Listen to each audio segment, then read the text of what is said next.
Welcome to the Show Your Mouth Lounge, episode number 255? Is that what you said? Yes. Ah, yes. That's Addy. I'm Alex. Pink. Hey. There we go. 3 people. My God. 3 people barring the perhaps random intrusion of a bot who has many Mayhaps. things to say.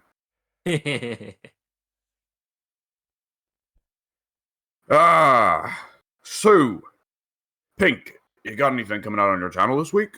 Not that I'm aware of. I've had a week, and my week got completely derailed. So everything I said was going to come out last week didn't come out. Anything I wanted to edit last week didn't get edited. So, hopefully I'm able to do anything this week and maybe get some surprise videos out that were supposed to come out whiles ago. But until that happens, I'm just gonna play it safe and say nothing. I've got nothing coming out. All right. Atty. Similarly to Pink, the one video that I'm working on is still getting scripted.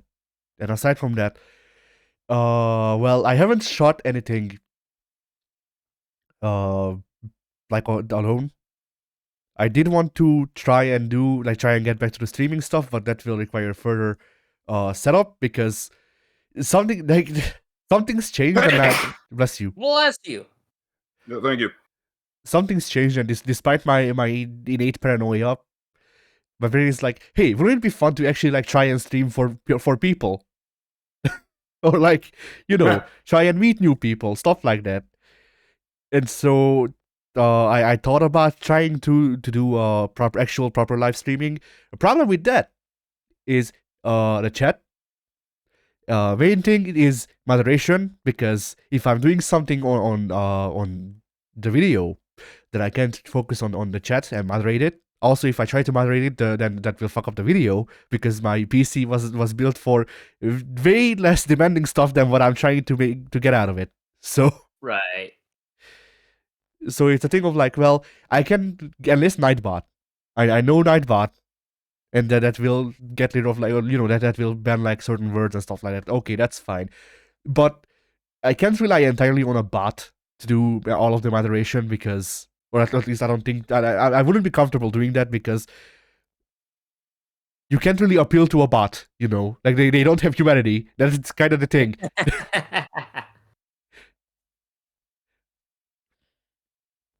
And so it's a thing of well, I wouldn't mind doing that. At the same time, I don't really have anyone that I would that I could really call upon to try and moderate a live chat, because sure, I have you two, but at that it's a thing of well, if you're spending all of that time watching the video, why aren't you in it?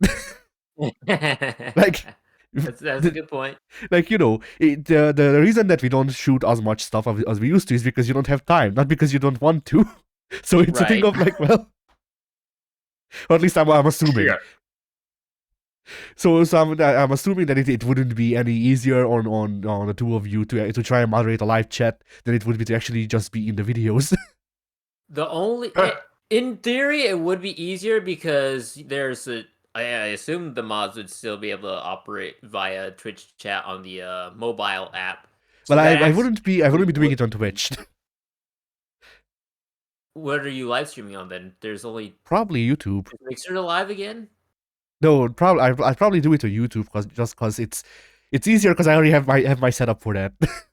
Well, I assume that it's that the mods on YouTube would still have their moderator. What am I trying to say? Their moderator abilities via the mobile app of whatever streaming platform you're on. Yeah, probably. So in theory, it would actually be easier to moderate a chat at any time than it would be to actually be in the video with you, because to commentate with you on a video, I personally would have to be in my room, sitting in my chair, my comfy ass chair here, looking at the television monitor and providing my commentary through this microphone here. But if I were to just moderate your YouTube chat or whatever, it's I can just do that on my phone from anywhere. I don't have to be inside the house even. I could do that anywhere. So yeah, that would actually be feasible for me anyway. All right, I'll keep that in consideration. You just use up all of your mobile data to moderate my chat. Exactly. Yeah. Oh shit! Microphone down. Give me a sec. Microphone down.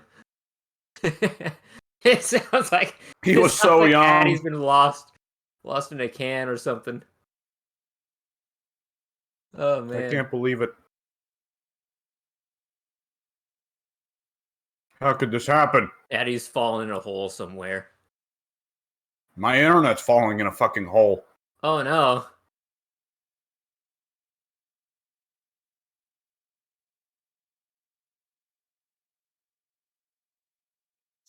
I turned it back on just for it to fall again.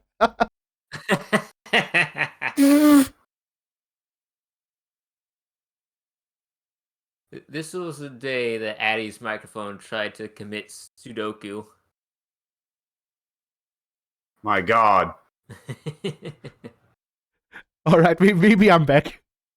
Hopefully, All right. Yay! I have resurrected the microphone once again. Resurrection. I wasn't even trying to say microphone there, but hey, whatever. It works. The microphone. Yeah. Yeah. Anyway, so yeah, because there's like I liked doing the streaming thing the one time that I actually got to do it before everything got fucked up. Right. And like I would like to do it further with just whatever game I feel like, but like actually getting there would require setup. Like once again, most of the moderation should be fine with just Nightbot because it's just like, well, okay, anyone who uses these words gets like a 3-strike system and then they're gone or whatever the fuck. Like I don't want to run a regime immediately. I want to run a regime by proxy, I guess. Just fucking anyone who says these words, dead. Never existed. Unpersoned. Unpersoned. Uh, What was that meme? Your free trial of life has expired. yes.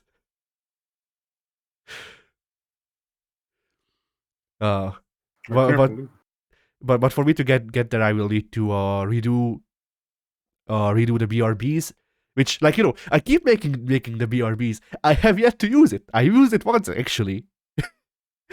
That's it. Like I've been making BRBs for just when we record through streams and stuff like that. Yeah, you For the showed best, me a like- handful of them. Yeah. I've made them for like the best half a year. I've used them once, so yeah. But the thing of like my avatar is based off of the same some of the same assets that I made for the BRB, so I might as well make it, Yeah. And then I don't know what I will come back with. I don't think it will be The Last of Us, but maybe. Yeah. I will finish The Last of Us eventually. I just like I'm watching fucking Digimon Ghost Game and playing all of these RPGs. It has been going like, man, I fucking want to play Next Order again. I need to play Next Order, and I keep putting it off, and I keep going, but I need to play Next Order. Next Order was so good. The problem with it is that it's like the problem with Next Order is that it's a podcast game. So like I would have a lot of fun just shooting the shit and just staying like fucking sitting around doing nothing pretty much. But I don't know how interesting content that would be immediately just out of the gate. Right. Yeah.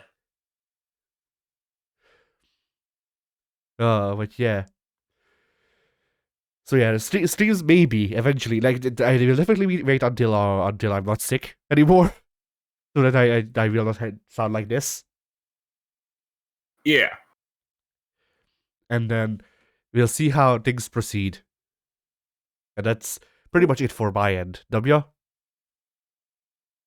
Well, I also had a hell of a week, though I expected to have a hell of a week, so I promised nothing. And delivered less. True to our motto. Yes. Indeed. What, are we just gonna straight up fucking steal the fucking best friends motto now? We already have. This. Oh no! We did this exact bit years ago on this podcast. Of course we. Oh Jesus! Oh Lord! Mike was there. I remember that Mike was there even. Ah. Well, either which way, yeah, I had a hell of a fucking week on my own, so nothing will be uploaded.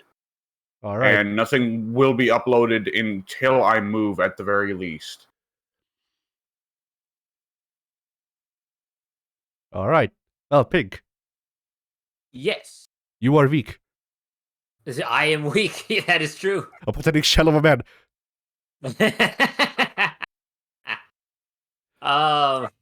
How did my week go? Did I do anything of noteworthy interest? Not really. I played Civ last week during the podcast, kind of like I'm doing this week during the podcast, and I did something fun actually. I set the time limit or turn limit rather to like 200 205 turns, something low but something kind of in between the in the middle of it all. So every game it lasts around 500 turns. I want to say you'll usually complete the game by like 350. So I said, the late game always gets pretty boring. So why don't we just cut that out entirely? Let's end the game around the start of the Renaissance and see how it goes. And I did that mostly because I had never acquired a score victory and really wanted to do that. So one of the icons would pop up in the little Hall of Fame. And after playing through it, I was like, wait, that's actually kind of fun because now you get rid of the slog in the end game and kind of just from jump, you're down to business. You're going at the pace you like, and then by the time the game really starts to slow down and you've more or less kind of got an idea of how the game is going to go, the game is over. So there's no more of that sitting around clicking next turn, next turn, next turn, waiting for your inevitable culture or science victory. It's just, yeah, the game is over around this time. The player who got the most score wins. And it's usually the player who's already going to snowball into a victory anyway. So it's like, hey, that's pretty sweet. We should do that when we play online with each other because we've never had a game actually end properly. So what if we just turn the time limit or turn limit to something low and feasible, manageable, Yeah. and just play it that way? Seemed like a brilliant idea to me. And that's kind of how I've been spending my week thus far. I've been playing a bunch of civilizations that I'd never played before, setting a turn limit of like 200, 250, maybe less, maybe more, depending on the civ that I was playing, because some of them I'm not really super interested in. Others I don't get access to their unique units or abilities until the later game anyway, so I obviously want to turn up the time limit on that. But for the most part, yeah, I'd been playing the quote unquote blitz type of civ, and I'd been enjoying it. Yeah. As for other stuff, nothing out of the ordinary as far as I'm aware. Played some 2K22, played a little bit of New Vegas, didn't get very far, and botched that recording. So thankfully, it wasn't a very long playthrough anyway. It was like literally 5 minutes, so nothing was lost. But I think that about wrapped up everything on my end. All right, Addy. All right, me. Well, let's see. I guess first I'll start with the art because that's usually best to get by, and then I can think of the other stuff. I thought you said arc at first, and I was Yes, about to be very confused. Let's start with the arc that I underwent this week. Like, what? Oh, I thought you meant the ARK. I mean, That too. That would have been weird. let's talk about the lunar colony arc and how I'm going to destroy the moon with my super laser piss. That is Oh, true.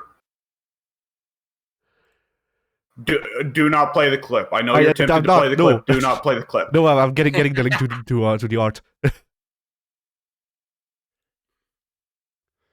So this one, I have three versions of the same thing because this time I documented the actual the building process. I guess of this drawing, not because I wanted to, but because I was like, I don't know if I'll finish this. So, and like at parts, I looked at it and I went, this is too good for me to just leave it unfinished. I'm gonna get certain parts of it exported separately so that if I either don't finish it or ruin it later with coloring and stuff like that, then I will have a version that's good, and then I can just show that. So I went back and redid the Danzaburo in the trash can drawing that I made, and this is the sketch layer for that. Nice. I And like. it was a big surprise to me that it's a very basic art thing that you shouldn't have to point out, but sometimes you have to point out the basic like obvious things, and then you're like wait, that makes sense, and that's what happened to me in this thing, because like one of the things with art is that there isn't really one good way to do art. You just kind of figure out what the fuck works for you, and then you do it that way. And then sometimes you're like, I don't know if this works anymore, and then you go into a crisis. but yeah, so I took some of the stuff that I took from the art classy type of stuff that I was looking up, and I discarded some of it while keeping others. And in my opinion, in my idea, what the fuck is that even supposed to mean? In my opinion, it's in my opinion, it made for a more anatomically fine drawing, because like it may not be completely anatomically correct, but it's also not uncanny valley, and that's better. Then this is the line work layer. And a lot goes away when you clean up, doesn't it? Yeah. That do be how the art do. And the thing that I wanted to point out about this, that surprised me, is this brush has no stabilization on it. And I guess I learned how to actually like draw lines properly when I'm not going 300 miles an hour, which is a big surprise to me, because whenever I see somebody else who knows what they're doing draw, including you, Pink, people can make these complex curves without having to rely on the speed to carry or whatever, the speed to express the curves properly. Because when I tried previously, it would just end up as a square, more or less. So that was a surprise. And then here's the finished one. And I actually think this turned out nice. Yeah.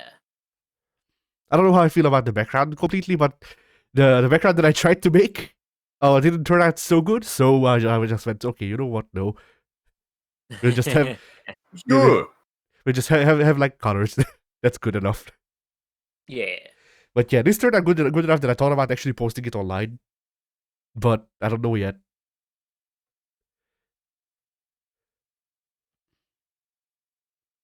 But yeah, I looked at like I don't understand my way of going about fucking referencing images though. People generally don't need to learn how to reference an image. Like you need to learn how to utilize the information that's on the reference, but you don't need to learn how to actually just like have a fucking picture in front of you. But I guess I need to, because I made all of this just from memory, and then for the colors on his jacket, that's it. I was like, okay, I guess I'll look the reference up, because I have a reference image of this exact outfit on my hard drive. I don't even need to go out of my way to get a reference for this, and I'm too fucking lazy.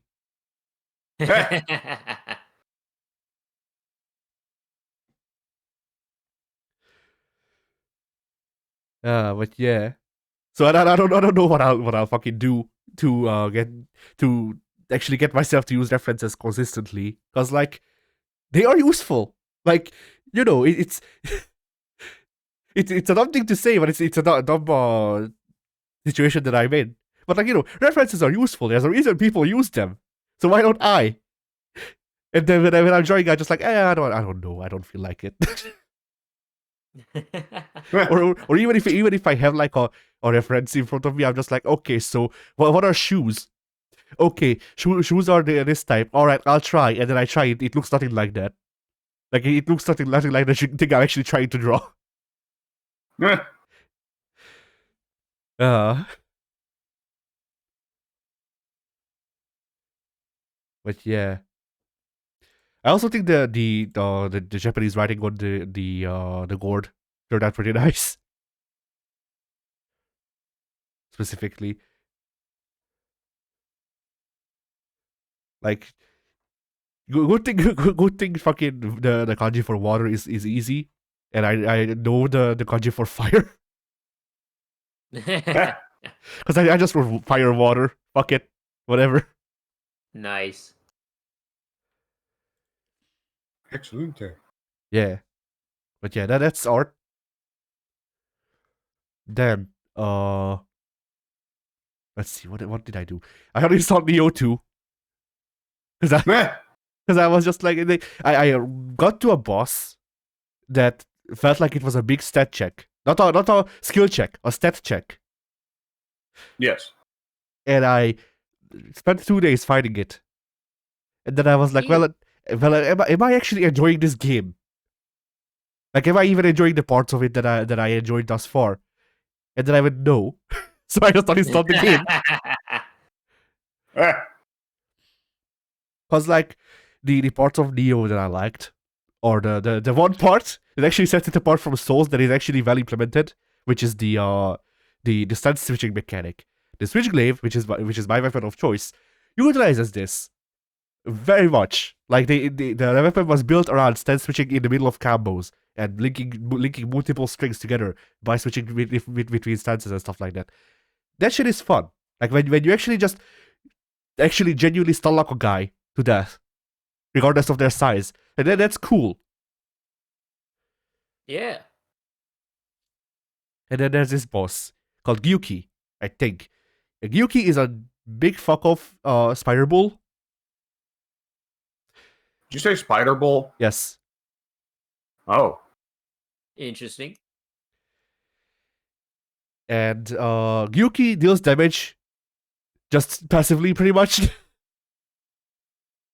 Like anytime the model moves, you're taking damage if you're anywhere close to it, which makes for a really fun fight, as you'd imagine. Yeah. And then add to this that Neo really likes giving everyone super armor, including you, which sounds nice, except for the part where you're getting like hit twice and it's taking 75% of your health, and you're still doing a light swing. Oh. Yeah.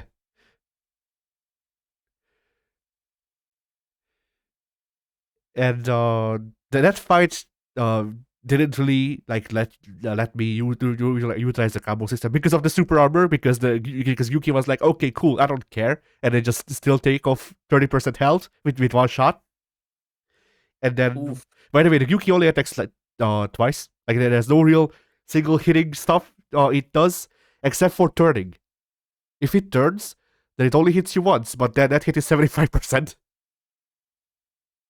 Amazing. Yeah. Also, it has it has a poison cloud, so it actually can just damage you passively. That it can summon. It also has a water cannon, I guess, that it can shoot out of its mouth. The water cannon deals about 90% damage. Ooh. So if you blocked anything, fuck you. Pretty much. Like if you're anywhere close to not being completely healthy, just you die. Cool. Oh, and it also has very good tracking, because everything in this game that has good tracking aside from your shots.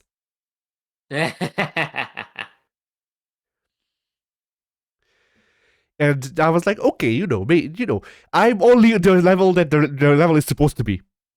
Like I'm only at the level that this stage is supposed to be at. Maybe I need people who are 40 levels above the recommended level for this level.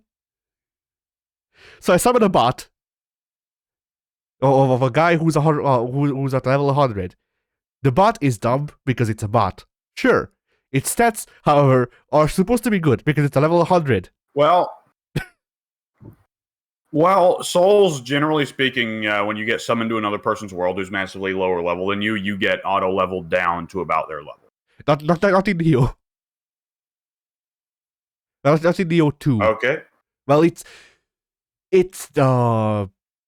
complicated. So how Neo does it? I put down a couple of those summon markers myself because I went back to the first area to try and power level myself, and that's when I realized that I'm not having fun. But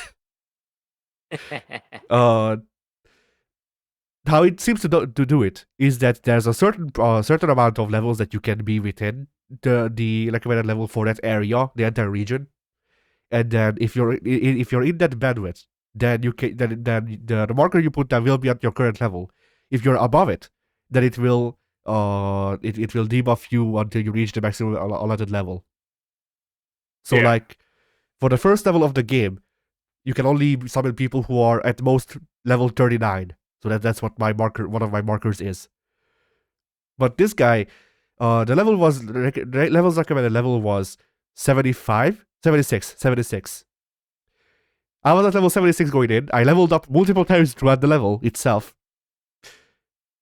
The guy I summoned was a level 105 or 108, something like that. And once again, like if it's actually letting you go past to a point, it will keep your gear on the level that you were at that you put down the marker. So in theory, the guy should have really a lot better gear than I do. And I'm like, okay, maybe I'm not dealing damage because my gear hasn't been upgraded enough recently or whatever the fuck. Because upgrading gear is really really cool because you only need to spend 500,000 coins to go up 3 levels. Oh, good. And you get like 5,000 for a mission, by the way. Of course. Yeah. So anyway, summon the guy. I'm like, okay, maybe they will deal damage because they're 40 levels above the recommended. Alright, cool. Guy hits Gyuki once, deals about as much damage as I do, dies. I'm like, cool. Yeah. I like wasting Otoko cups. Great. And the thing is, I got the fucking thing down to 25%, maybe even 20. And then it just, without any, like, outside of any recovery or anything else that it would have had to deal with, it was just like, okay, water cannon. and fuck that. Like, that's not even, that's not even, like, fuck you, boss design. That's fuck your whole family and your cow. Like, there's being a challenge and there's being a fucking asshole. And like it's such a shame too because they actually had a good fight in this game. There's a fight when you fight a big owl, and the big owl has a lot of movement because it's a fucking owl. It flies. Yes. It also has eyes that you can poke out if you have anti-airs, and that was funny. Excellent. But yeah, like that fight was cool because the owl is always on the move. You should always be on the move when you're fighting the owl because otherwise you'll fucking die. And it wait for this. It wait for this very dynamic fight where neither of us were in one space for a lot of time, except for its second phase, I guess, where it can summon these balls and make the lighting dim and make it so you can't really see it, and it automatically like gets unlocked from your lock-on system, stuff like that. You need to break those balls to get the lock-on back, pretty much. And those parts weren't the best, but that's what summons are for. There's a guy that's in the game. Like there's specific game summons and there's actual like people summons, and they look the same in the game. You just need to be able to tell from the name if it's an actual like story summon or not. So that's cool. Delightful. Yeah. But yeah, so I got the story summon guy who is like 15 levels under leveled for this stage, by the way. And boy. I beat the boss with the underleveled guy because I didn't need him to do damage. I needed him to actually have someone take care of the owl while I'm breaking the balls. And it was a very cool fight to me because when I was fighting it alone, it was a lot of fun just trying to dodge around all of the shit that the owl was doing and then get to do damage. And when you do damage, you do big damage because you're poked out in its eye accidentally. Yeah. Yeah. And then when I was doing it with the summon, it was less like I'm fighting the owl and more I'm supporting a guy fighting its nemesis. And that was also very cool.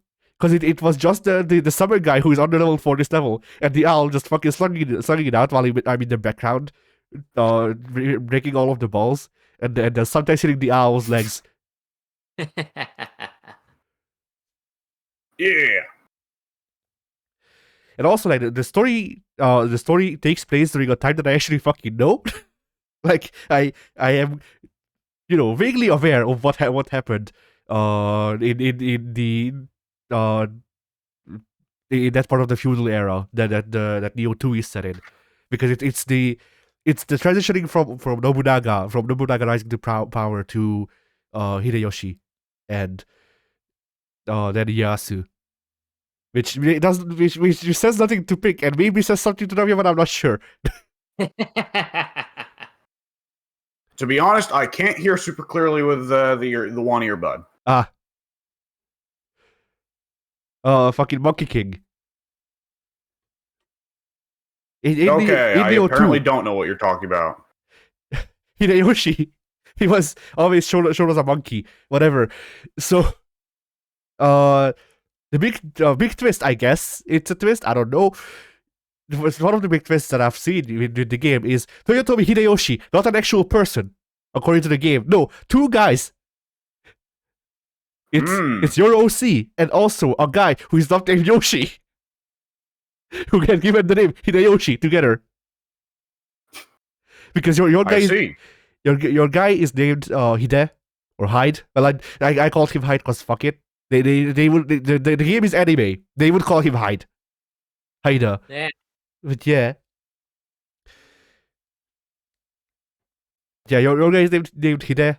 The other guy is like Toshimoto or something like that. And then he's like, he goes up to Nobunaga in one of the cutscenes and he's like, we've made a big decision. Do you think you could announce us as one guy? On Yoshihide? And then Nobunaga looks at him and he goes, no, you're Hideyoshi. Fuck you. and then he goes on to do Nobunaga things. Like setting fire to churches. And also and also fucking, like, I don't know, doing bad things to Ramamori. So yeah. I liked Yasuke. One of the boss fights, one of the side missions is fighting Yasuke. Yeah. So that was Yasuke a fight in the first one? I don't think so. I don't remember him.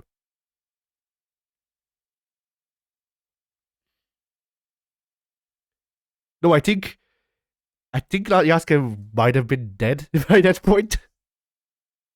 I don't know, cause like Nobunaga is I don't think. Yeah. I don't think Yasuke's death was ever recorded. Then I don't know. Like, that's the thing with Neo 1. Yeah, go ahead. I think he just kind of disappeared from the history books once. How am I forgetting his name? Nobunaga? Yeah.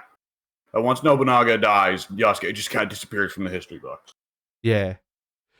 I mean, the weird part for me with the timeline like this is that in Neo 1, the final boss, well, the second to last boss is Nobunaga.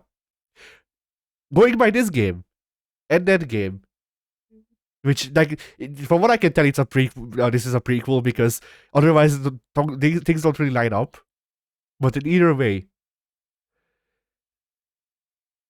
Nobunaga was like fucking old in Neo 1, and he also should have been dead. More importantly, He was dead, wasn't he? Wasn't the whole story they resurrected him and he's like, fuck, I just want to go back to being dead. I'm tired. I don't remember, honestly. They might have.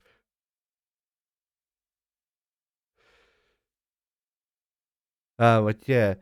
So, not actually knowing where Neo 2 goes, I'm assuming that the big twist is that you're not just some Hideyoshi, you are Toyotomi Hideyoshi, because, and we didn't really want to give him his own design.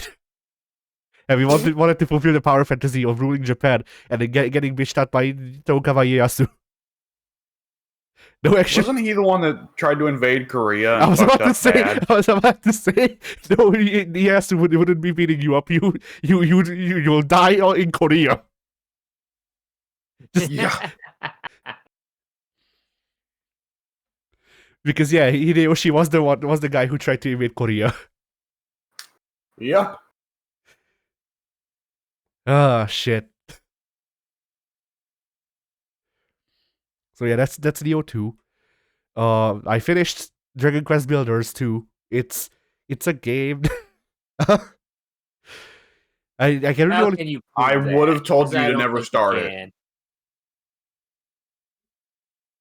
It has its nice parts, but I think the game would be improved a lot if the story and the multiplayer parts weren't mutually exclusive, I guess. Like if it wasn't just either you play sandbox with your friends or you're playing the story. If you could play the story together with friends, that would work a lot better with the game. Even if they never acknowledge that there's more builders than one.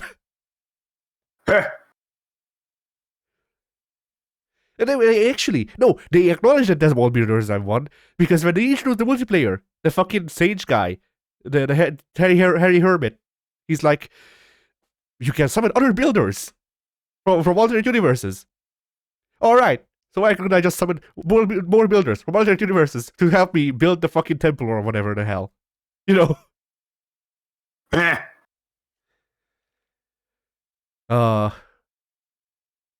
Let's see what the last chapter was fun.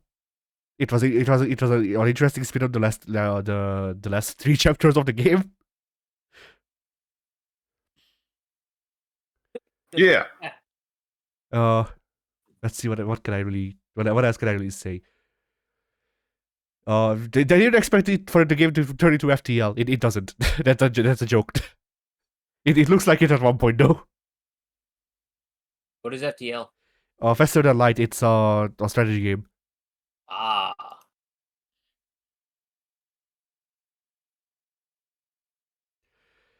And yeah, like,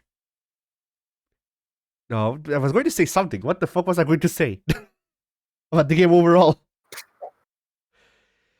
Oh yeah. I liked the twist. There's a twist? It was the smallest, most like, what's the word I'm looking for? I don't know, shit. But like it's the smallest, like, most easy recognizable twist that they could have gone for.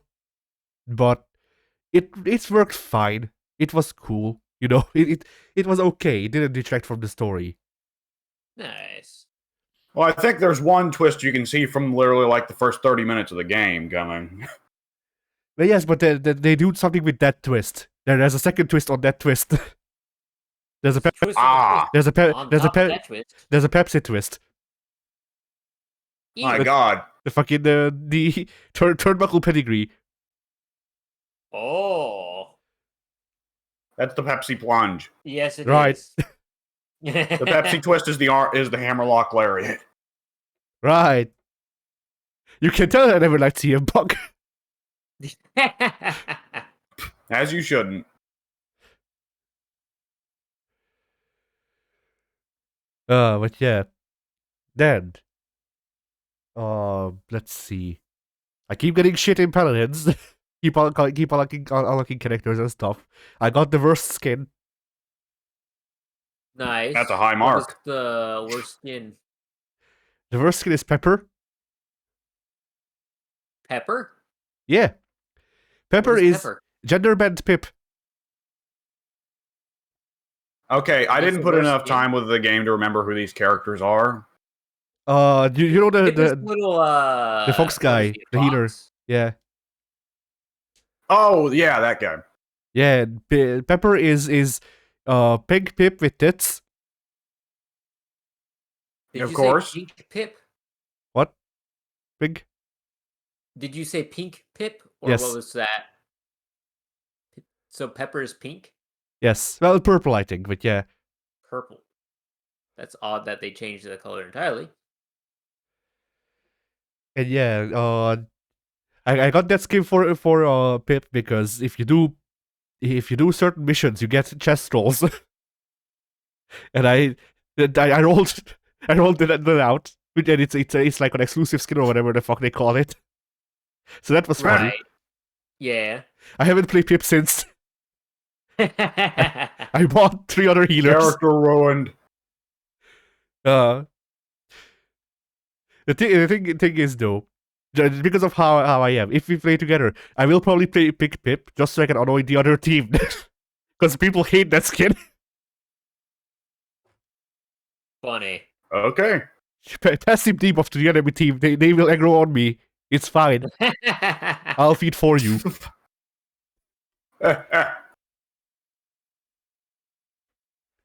The feeding for the rest of the team is my job. But yeah. I also tried out other characters because the missions require that you actually have like all of the characters, and that's unrealistic, at least for me. But hey, but I'll try. And doing the missions actually grants you a good bit of money, so I have been able to buy a couple of characters. Nice. Bomb King is really fun. He's a very interesting take on Junkrat, I guess.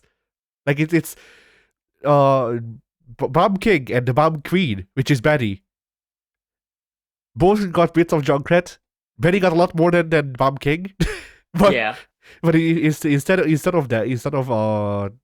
like very Junkrat kit, Bomb King takes one idea, which is the explosions, and puts his own spin on it, as well as having a Riptire for some reason, because otherwise people wouldn't know that it's Junkrat. But Obviously. like Junkrat and Betty, they have a grenade launcher. They launch grenades. You have to aim them as shit, and then they will explode given some time or on hit. Bomb King instead asks the question: What if I attach the Capcan charge to your face? Yeah. His entire mechanic is throwing Capcan charges at people and then manually detonating them. Amazing. I like it.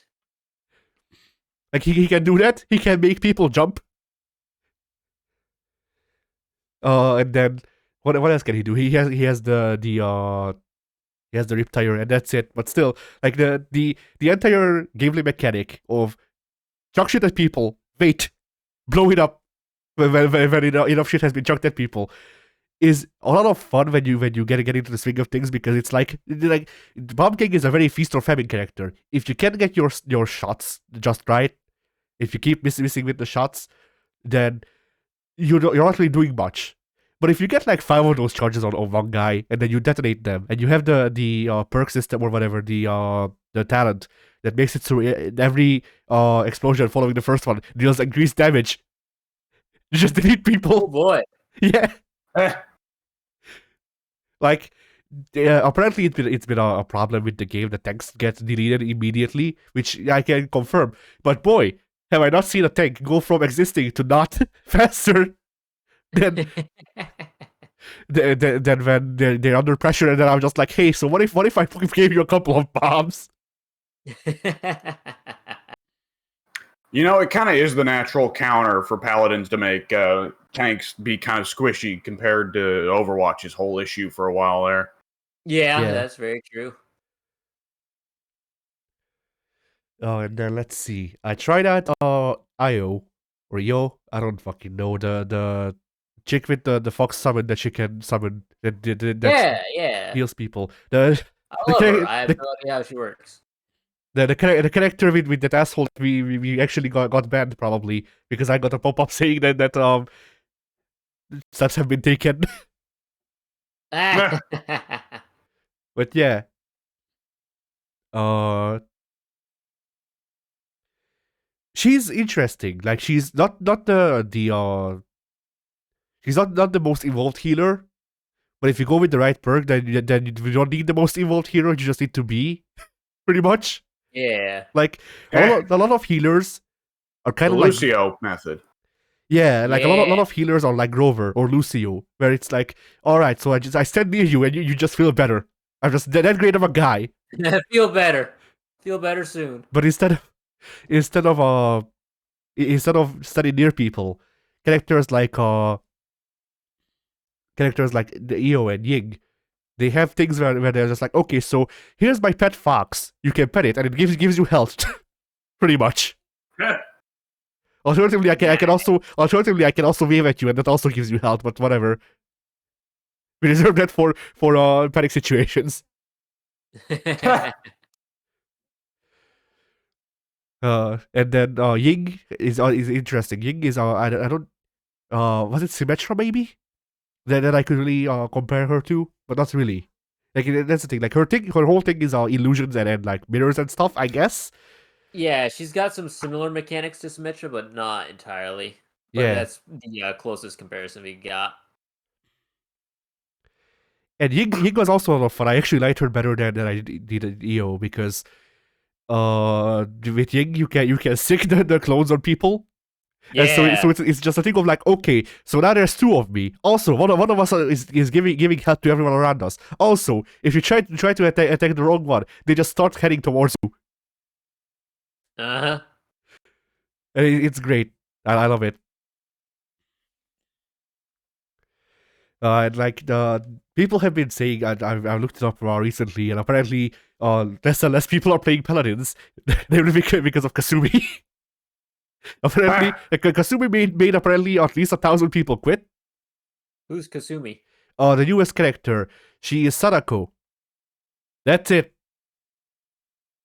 Like all the way in Sadako. All right. And so they're nerfing her all the way next patch. But yeah, a lot of people quit because of Kasumi. And people are like, well, maybe the game is on the way out. I don't know. I mean, it's a high res game, so and it's not called Smite, so there's a chance always. The fact that Overwatch went free to play as well can't be helping it. Yeah, definitely. And so it's a thing of like, like looking at the game now. Now that I've played more of it and I played with more characters, I'm like, well, if the game does shut down, I will miss some of these characters. Because like Bomb King is a lot of fun. Like that function is very dumb and I like it. Yeah. And I would also miss Pip, just because the idea of like literally just, hey, here's Junkrat. Oh, by the way, instead of bombs, he just throws like fucking potions. Nobody dies. And that's also great. And then they're funnily enough they're buffing my playstyle because when we're not playing together, I don't play healing focused Pip. I play Catalyst Pip, which is attack Pip. Because like, who gives a shit? Yeah.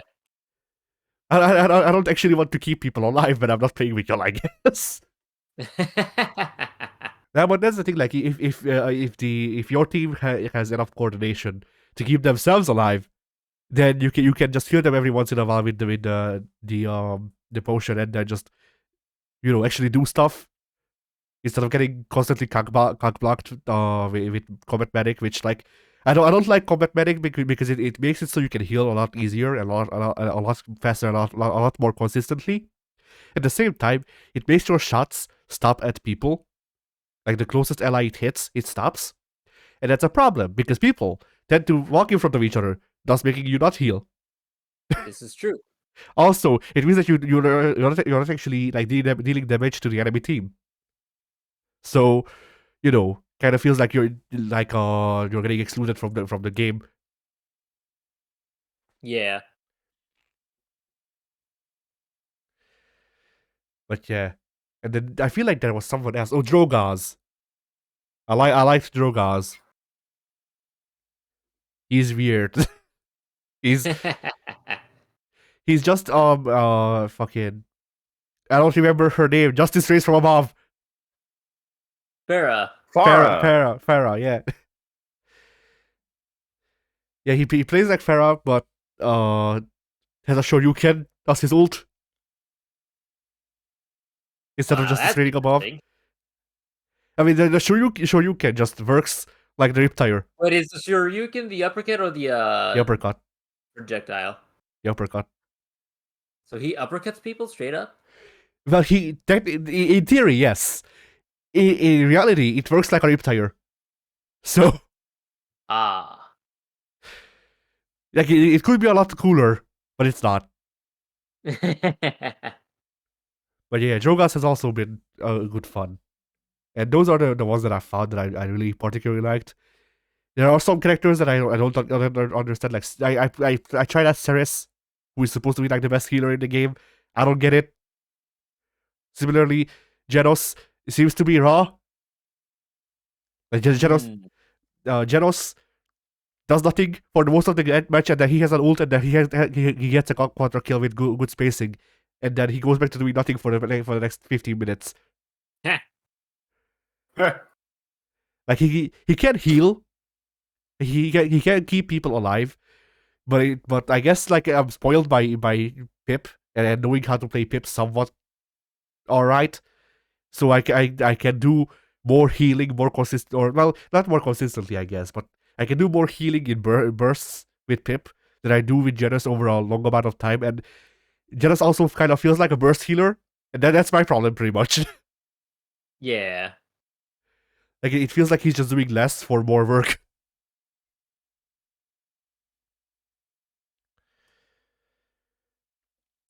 All right, I think that's Paladins. That's all I can really say about that. Then For Honor, I reinstalled it because it has crossplay now. Oh yeah, baby. I played like 4 matches. I don't hate Shinobi anymore, even though they still changed they still took out the part that I liked about him. But I changed my frame of thinking, because I was like, well, they made him be more generic, and they did. But you see, I don't need to buy Shaman anymore, because Shaman was my go-to bleed character, and now I don't need to pay for one because I have Shinobi. That's the only thing Shinobi does anymore. Bleed.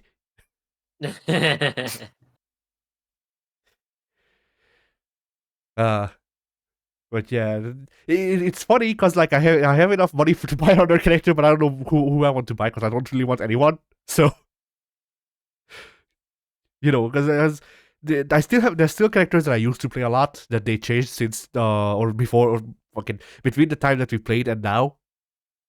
Yeah. And I tried out some of the reworks and I didn't like them, so I'm like, well, I could buy Centurion at the same time. The part that I remember liking about Centurion, or rather the part that I remember being good with Centurion, is gone, and they didn't really give him anything else. So it's like, okay, I can play a worse character for the same amount of money. Cool. Yeah. Yay. And it just seems to kind of seems to be a problem recently, or at least that I can tell with the reworks, is that they go, okay, there's this problematic part of this character's kit. Let's take it out. And that's where the conversation ends. And this some in turn, while removing the move, they're like, all right, I guess I'll give this move unblockable instead, so that they can complain that we did nothing. And then that's pretty much it. Because like, for example, Shinobi's thing used to be that you can grab people, as y'all remember, from afar. I mean, yeah. And then I don't know if y'all played Shinobi at all. I forget, but Shinobi's top grab didn't used to be guaranteed. Well, it used to be, but only if you grabbed someone from afar. Now, since the grab is no longer at all, pretty much, they made it so if you do the top what you call it, the top grab or top attack, which leads to a grab. That's unblockable now, which in theory makes it guaranteed more or less. Oh. But it's a thing of like, well, okay, so instead of this unique game mechanic, I now have the same thing but less.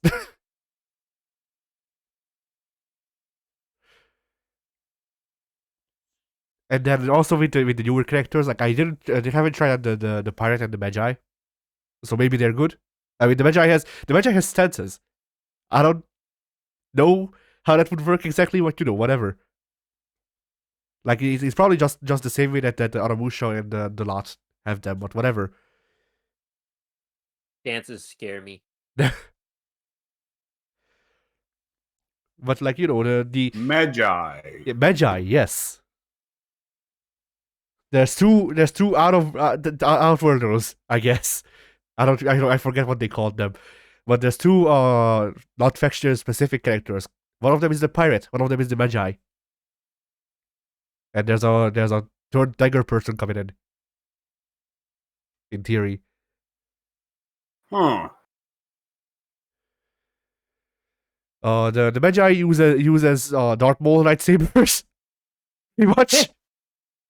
But he can take them apart like he's a Starkiller or whatchamacallit, the guy from Fallen Order. Yeah. And then the pirate uses. So they're pretty well. Yeah. Go ahead. Okay, so they're pretty well admitting, okay, we are not going to actually bother to make a Middle Eastern faction. Here's one Egyptian dude to please you fuckers, but then we'll go back to Knights and Vikings. Well, no, the most recent thing that they've been doing has all just been like, here's characters that we can't fit into a faction, but y'all won't stop asking about. Because the pirate is technically a Chinese pirate, but they're not in the Chinese faction. Like, they're a Chinese inspired pirate, but they're not. Like I think it was inspired by that one. I forget her name, but the very scary one. You know the one. Scary. That's not the actual name, by the way. No. Yeah, we're talking about there was a Chinese pirate captain who was a woman. That was basically had the biggest dick, just in general. Oh, fascinating. Yeah, I hear Biken was modeled after her. Yeah, no. I mean, didn't she get like sent to prison, and then like literally that same day just break out and was on the sea again, and then like it was something like that, like oh no, the king or whatever, the ruler of China at the time, put a bounty out on her head, so then she just showed up with her armada in the port, or in the port of the whatchamacallit, the main city. Fuck it. and immediately the king was like, okay, you know what? No. Actually, no, I don't want you in my prison. I don't want you in my waters. Leave. You are emperor now. Yeah, I mean the emperor did give her money to leave, so hustle worked. I will bribe you to go away. Yeah, I'll give you $5 to shut the fuck up and leave. But yeah, so I think they based it off of her story and her in general, but what might have survived of a description of her, I don't know. And then once again, there's the Magi. There's gonna be a new dagger hero that will release sometime. I don't know when, and we don't know who it is as far as I know. But yeah. But before this thing, we tried to put in factionless characters. The latest characters were kind of boring, because like the latest characters that I can think of. All right, so you have Warbringer. He was in the game already. Why is there two of him now? All right, cool, whatever. Warden. Yep. There was two of him too. Why is he here again? All right. Yep. All right. Japanese flavored Black Prior. All right. Technically more effort, but not really.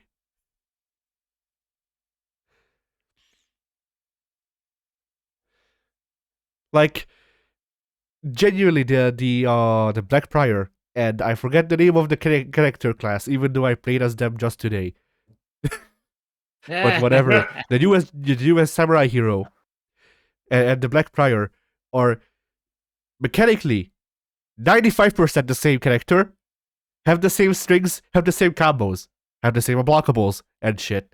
The only difference is the Black Prior's parry mechanic is on reaction, as in you have to press the button, or you have to reach someone and press the button, and then they will get hit or get got. Yeah. And for the samurai hero, you just enter parry stance and then fuck anyone hitting you. That's it. Logically. Yeah.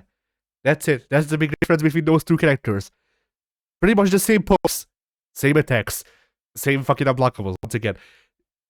Just why? Good question. And like, I'm not complaining that much because I like the Black Prior. So while I like this new character as well, or whatever, I like the new samurai hero as well. But like, at the same time, did it not cost you money to implement the same character twice? Not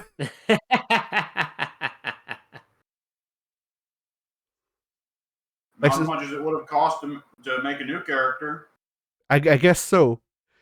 But like, I look at it and I go like, okay, well, at least I get an actual like heavy in the samurai heavy that I want to play as.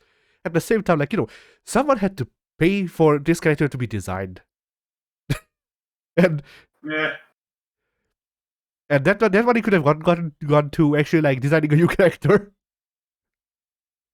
Nonsense. But yeah.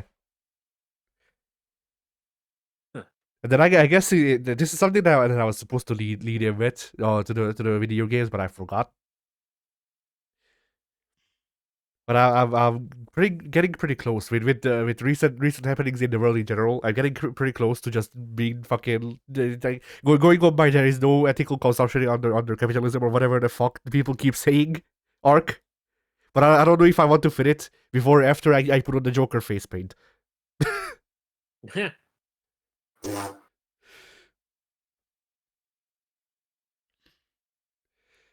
It's really a thing to think of like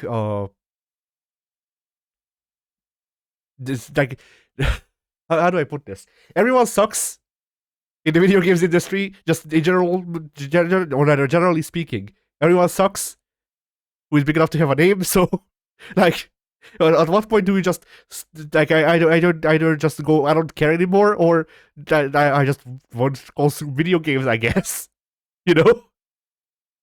Yeah. And I'm getting pretty close to just going I don't care anymore.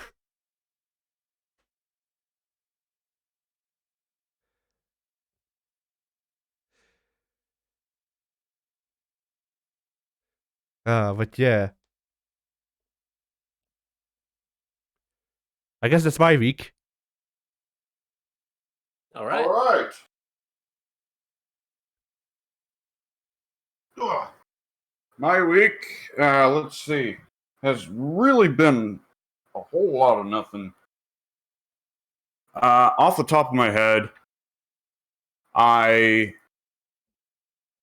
read some of the Gotrek and Felix novel that I bought a while ago, but I've not got around to reading it in a good bit. It's still a fun book series. The first collection, by the way, is mostly short stories. So it's a fun little thing.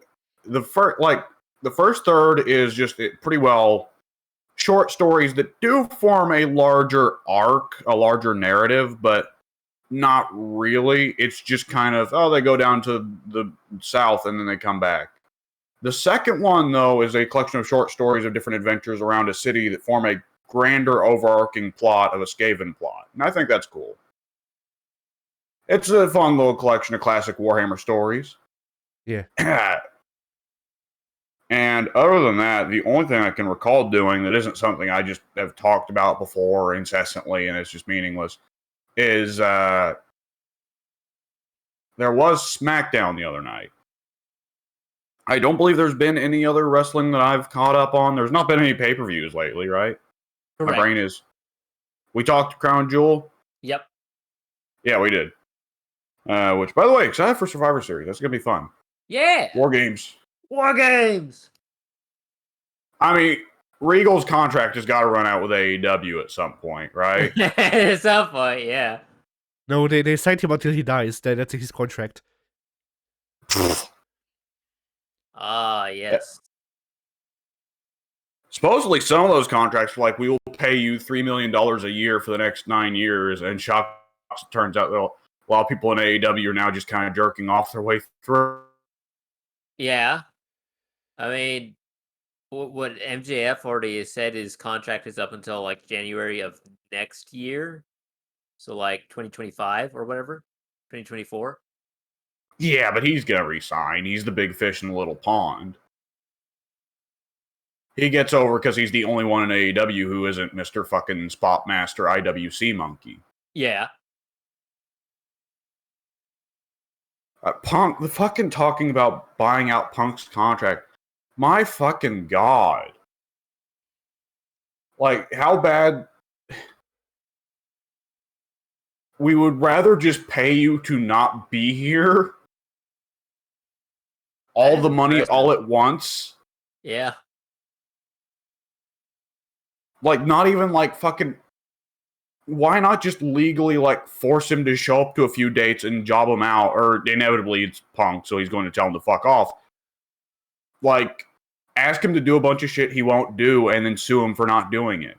I was going to suggest something, but then I forgot. No, not what I was going to suggest, but I forgot something said.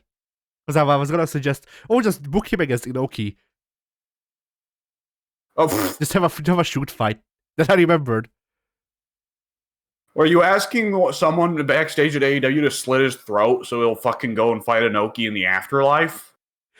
Well, no, I forgot that Inoki had died, so I was going to suggest that they wheel out fucking 70-year-old Inoki to beat Punk's shit in live on television for shoot.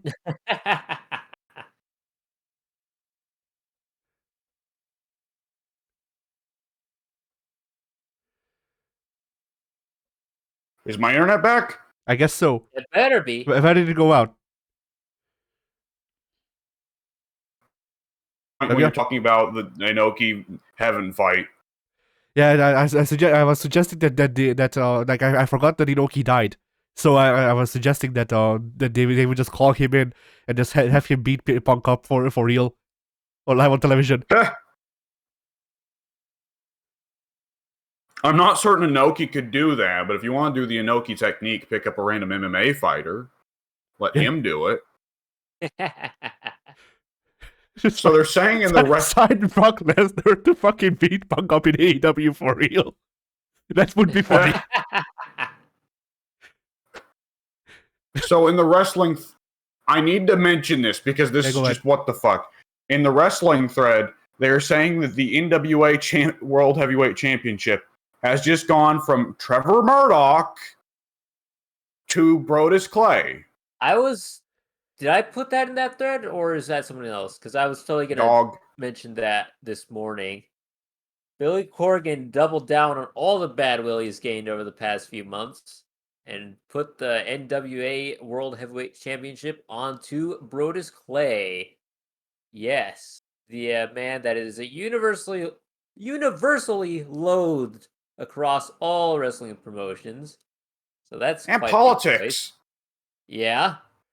Well, you could say fuck is on a roll. I don't keep up with... Yeah, no. What did he do? Because I haven't been keeping up with him. He was a political pundit. Brodus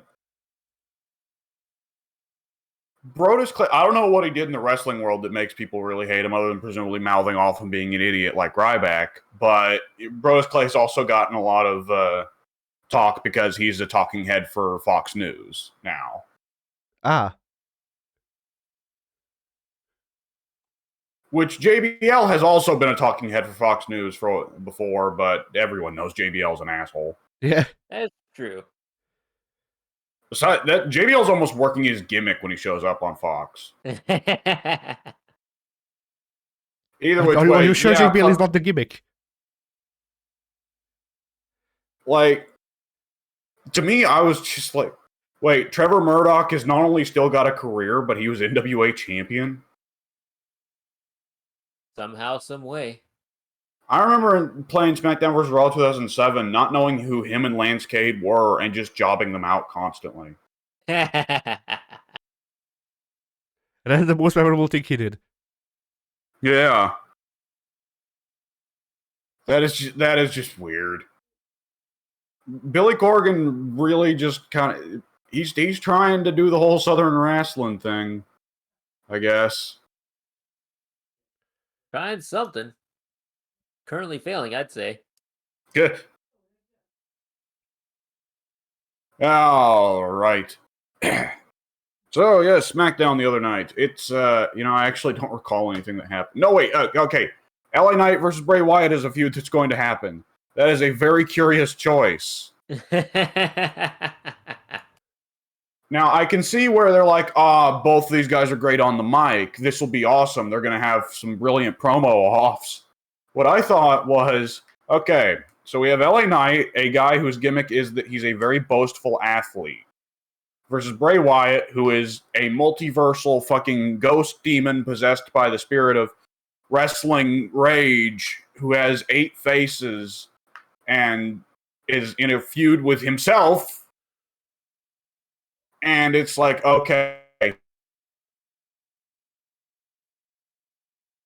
It is a total mismatch, I would say. Or alternatively, LA Knight is going to tear Bray Wyatt's asshole wide open through promos and make him look like a fucking joke. That's exactly what's going to happen. This is Hunter saying, okay, Wyatt, go prove your worth. And Wyatt is going to completely fail. As he always does. And then he'll go away for a couple of months and then come back with a new mask and people will cheer again. I guess that could be Bray Wyatt's gimmick. He gets money for going away. Yeah. Like he took the Bray Wyatt saw luchadors once.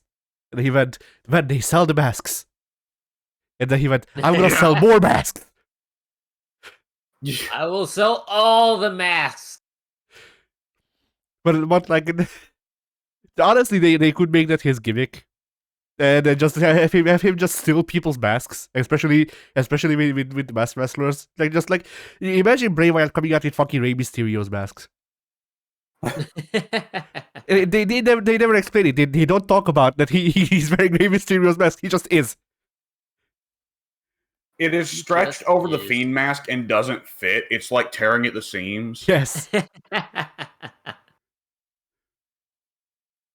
and Bray Wyatt can also not see because he's wearing 3 masks at the same time.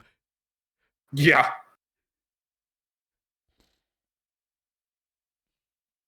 They had the match to determine who goes against Ronda at Survivor Series. This time it will be Shotzi instead of Liv. And I was kind of thinking, ooh, lateral move there. Yeah.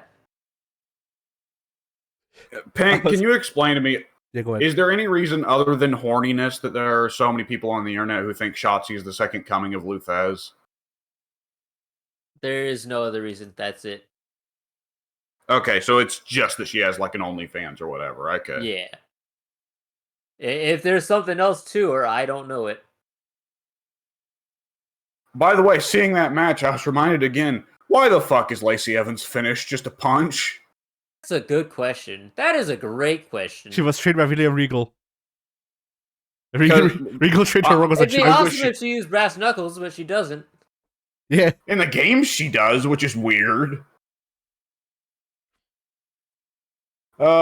It's because I mean, I get the idea is like, oh well, Lacey throws a pretty good punch, so we can have that as her finish, right? Except that a lot of the time she doesn't, and Big Show had the same fucking issue when they gave him a punch for a finish. Is most of the time you don't even notice that they hit them. Yep. Yeah, It's just like, Lacey just kind of Yeah. moved her arm vaguely fast there. Oh, the other lady fell over. Oh, 1, 2, 3, the match is over. What?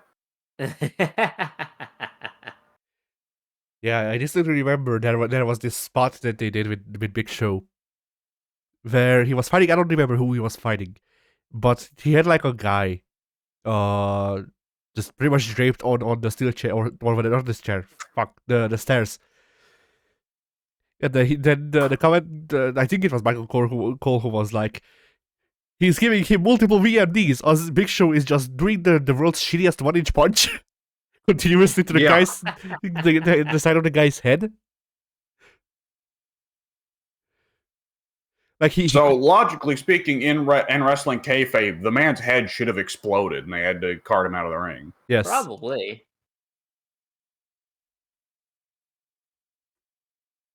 Yeah.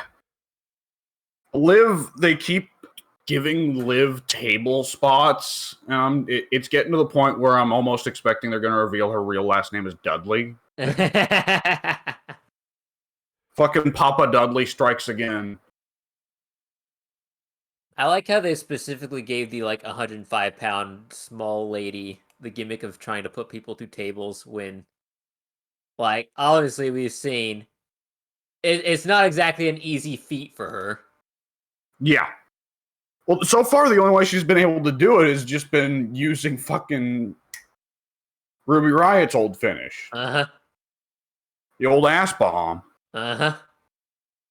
And they just on SmackDown the other night tried to get her to put Raquel through a table with the big jumping clothesline, and boy, did that shit not work.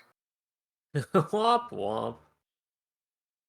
Yeah, that was a really fucked up spot. It was honestly, they were, I think it was, they were next to the commentary table. There's Raquel was standing on the stairs, had Sonya between her legs to go for a power bomb, had the table behind them, and Liv dives up from behind the table with a lariat that does not connect, and they both just kind of drape themselves over the table, and Sonya, I assume, fucking goes to hide somewhere so she doesn't die of embarrassment. It's ironic that the one time Sonya isn't the one going through the table, it fails. Yeah. Liv needs to learn what her lesson here. She needs to stick to putting Sonya through tables every week. Stick with what you're good at, you know? All right.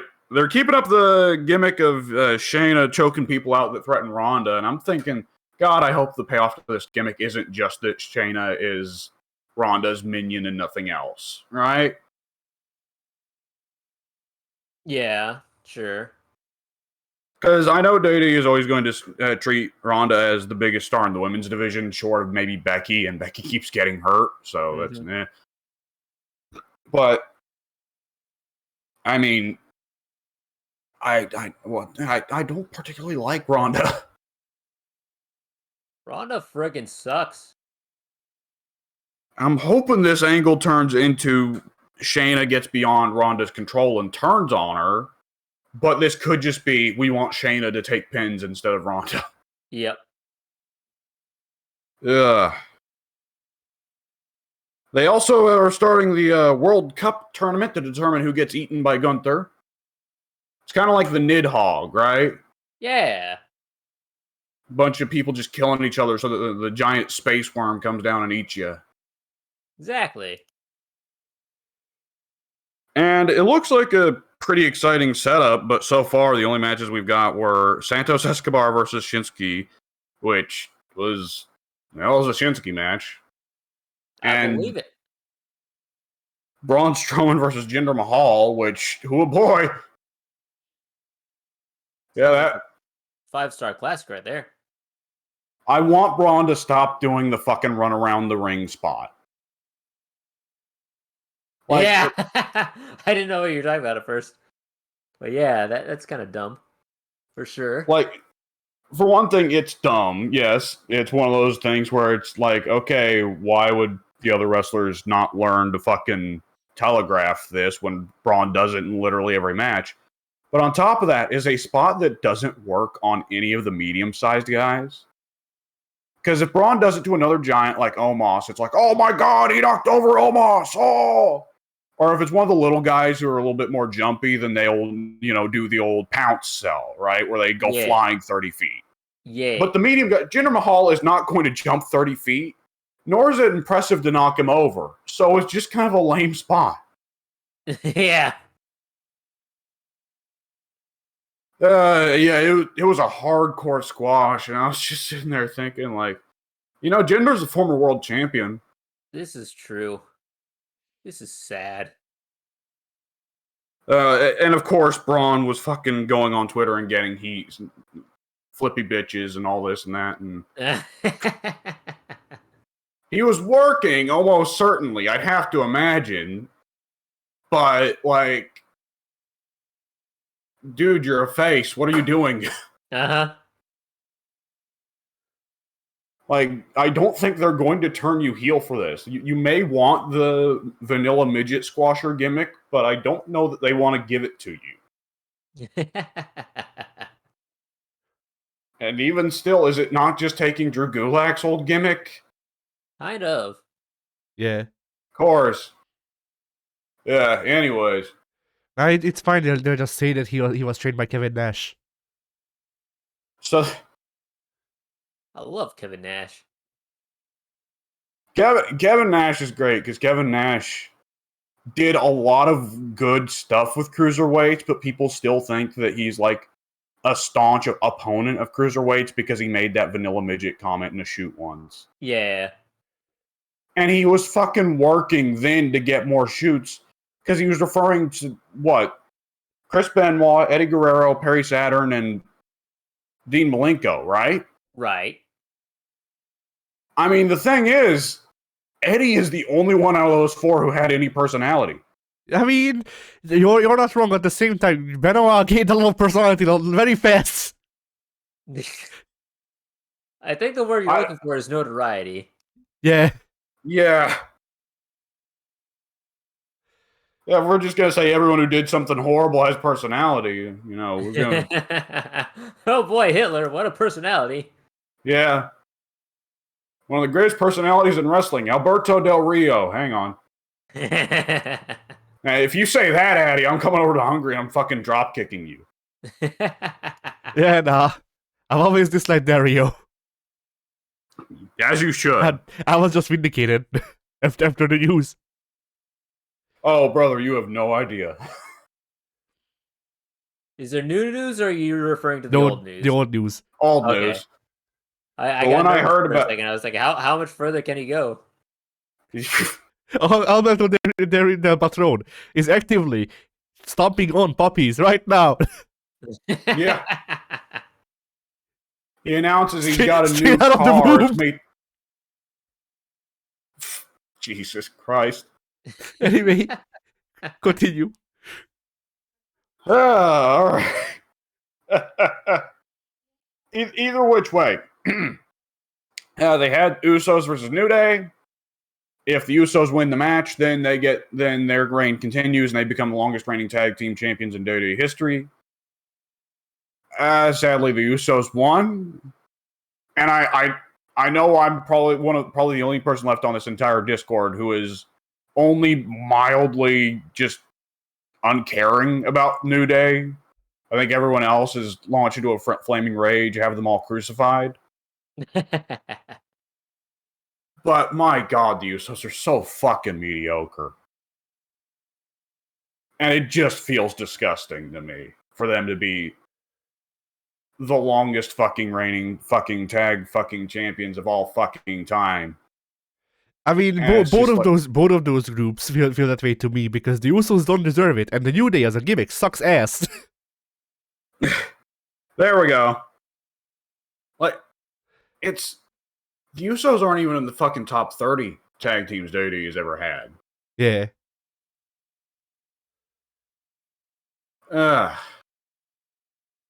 But yeah, that happened, and they ended the show on something that I thought was fucking hysterical. Is the Usos come out with Roman and Solo and Paul to celebrate all the wins and stuff. And Sammy could not attend because he apparently had a family emergency, and it apparently was death in the family because he tweeted out just yesterday, we all belong to Allah, and to him we return, which, if I understand correctly, implies major passing in the family. So, rest in Probably. peace, I guess. I suppose so. Either which way, of course, the point of the whole bit, everyone would have gone in knowing was, okay, who's Roman's next opponent? Because they're not going to bring out Logan Paul again. Especially after he tore his own asshole open doing the Crown Jewel match. Yeah. He did the Bronco Buster. Yeah. So they go out there and they start talking. I don't even remember what they said. And they get interrupted by Pete Dunne and Ridge, which I thought was funny for it just to be Pete Dunne and Ridge. I know they're putting over that Sheamus was hurt, but it was like, oh yeah, Pete Dunne, he's going to take on the Bloodline. Ridge was the only one on the mic, which of course led to me joking that Pete Dunne can't only communicates in barks, snarls, and growls. And then, surprise, surprise, Sheamus is back from injury. Here he comes. He's got the mic, and it's a bum mic. Oops. Nice. Only a quarter of what Sheamus says comes through. So it's Roman, and when we fight, we're going to... And Roman says, fuck it, goes off script, and just starts shitting on Sheamus. Like, man, you suck so bad, you're even using a dead mic. And Ridge and Pete both are like, oh, fuck this. They agree with Roman, let's go off script. Sheamus stays on script and keeps trying to talk. I don't know if he recognizes that he's got a bum mic, but he keeps going despite the fact that Roman just said, your mic isn't working. Ridge and Pete, charge the ring from the ramp. And you can tell Sheamus kind of looks side to side, and at first he's like, what the fuck? Okay, I guess we're doing this. They all charge the ring, get in there, start brawling. The Bloodline kills them all in seconds. And you could tell that, in the gorilla position, Triple H and whoever else was back there was panicking. Because it's like, fuck it, send out Drew, send out Drew, send out Drew. Drew charges the ring, and the show cuts away. The show cuts to black on them brawling. That's the end of the show. The Bloodline and the Brutes are brawling. Meanwhile, Drew is in the middle of the ring singing. That's how we end this Raw. Not again. Just every time shit goes wrong with the ending, they just send out Drew to sing. And he never sings anything else aside from American Pie. Drew singing was what went wrong with that. I know. Well, that and Tyson Fury's existence. This is true. Yeah, I mean, so that was a clusterfuck of a segment. But hey, War Games with Bloodline versus Brawling Brutes is going to be hype. Oh, yeah. The inevitable question is who's the fifth face on the Brawling Brutes team, but is there really anyone it could be other than Kevin Owens? I don't know of anyone actively feuding with the Bloodline at the moment. So yeah, I'm at a loss there. Well, the massive pop would be if it was Cody, of course, but he's probably still hurt. But yeah. If he's already capable of coming back at this point, do you think they bring him back for Survivor Series, or would they just keep it under the radar until Royal Rumble? That is very true. It's only, if he's number 30 at the Rumble and he Yep. wins, then that's a pop. Yeah. And come to think of it, Kevin Owens actually has experience with War Games matches, and the other 9 people. Oh, Pete Dunne's been in War Games, hasn't he? Yes. Dunne and Owens are the only 2 contracted wrestlers who have appeared in War Games. Oh no! Viking Raiders and Roderick Strong. Ciampa, I forgot about that. Of course, we're just talking about the male roster. The female roster, very different story. Yeah.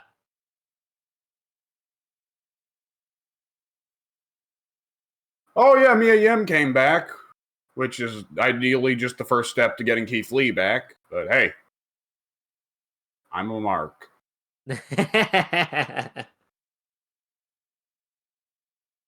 Was Dijakovic not in the War Games match? I don't think he. Wait, maybe He was, because there was a War Yeah. Games match where he was teamed with Keith Lee. Yes, that is accurate. I've actually not seen that War Games match. If memory serves, it was solid, but all War Games matches are solid. Usually. All right. So, yeah, that's pretty well all I can remember for wrestling. So, woohoo. Woohoo! Oh, God. Actually, there is the AEW business of, first of all, AEW fucking hired Jeff Jarrett. Disgusting. And everyone just gets flashbacks of TNA, right? Yeah. Jeff Jarrett is getting an hourly pay of 5 Global Force Gold.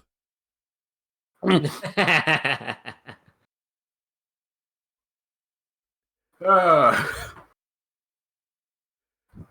Great Muta is somehow having matches with both AEW and WWE wrestlers. Interesting. At the same time, no. No, you're not. You're alive. Okay. When's the last time WWE let one of its own wrestlers go over to do a show for another company? Probably more recent than we're thinking, but the only example I have, and it's not even a worked match, was when they sent Christian over to TNA for their Hall of Fame. Huh. That is weird, yeah. TNA has a Hall of Fame? Yeah, they do. For about 5 minutes, they did. I don't know if they still do, but yeah. Yeah, the Hall of Fame contains, I guess, Christian, Kurt Angle. I don't know that it actually does contain Christian, though. Why was he there then? He did the induction speech for, it's either Angle or Sting, I want to say. One of those old guys. I see. But yeah, he definitely has Kurt Angle. I want to say it has Rob Van Dam for some fucking reason, even though he was like an active wrestler around that time still, like for them. He's an active wrestler now, kind of. Well, no, unless you want to count him wrestling his wife for pay. Does he not still do some matches in Japan?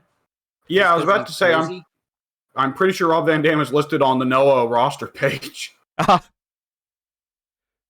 Well, he did say he'll go anywhere when they pay him. Although I don't know. I guess he has experience with hiding weed, so never mind.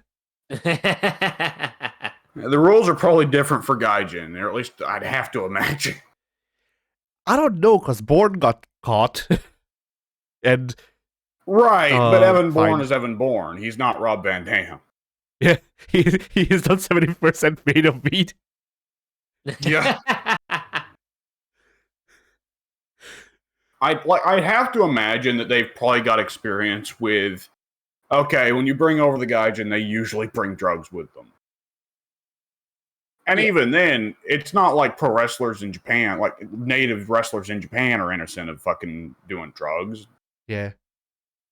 Like, wasn't Bull Nakano caught with like a shitload of coke that one time? I think so. Which I think I've said this before, but you look at that hair and what a surprise.